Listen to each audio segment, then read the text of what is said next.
বন্ধুরা এখন ঝিঙে পোস্ত হবে। আমি কড়াইতে তেল দিয়ে দিলাম। তেলটা গরম হয়ে গেলে আমি কালো জিরে ফোড়ন দেবো। তেল গরম হয়ে গেছে, এবার আমি কালো জিরাটা ফোড়ন দেবো।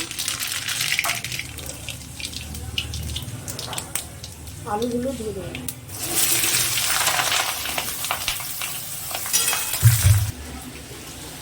সামান্য নুন দিয়ে দিলাম। আলুটা ভাজা হয়ে গেলে তার মধ্যে পেঁয়াজটা দেবো। পেঁয়াজটা মোটামুটি ভাজা হয়ে গেছে। এখন আমি এই আলুটা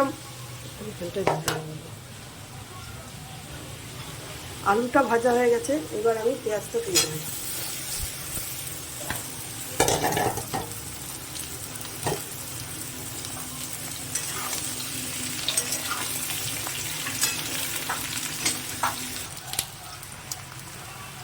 আলুর মধ্যে পোস্ত বাটা, সাদা তিল আর কাঁচা লঙ্কা পেস্ট একসাথে করে দিয়ে দেবো।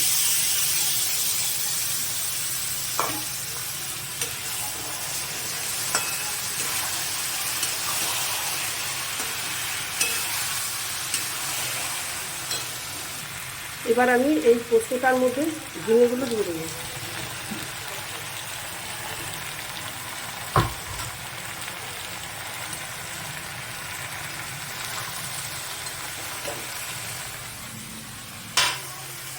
পোস্ত বাটার জলটা ছিল এটার মধ্যে দিয়ে দেবো।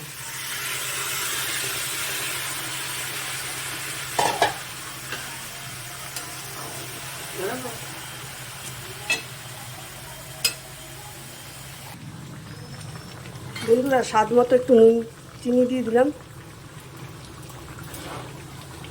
আমার ঝিঙে আলু পোস্তটা হয়ে গেছে, এবার আমি নামিয়ে দেবো।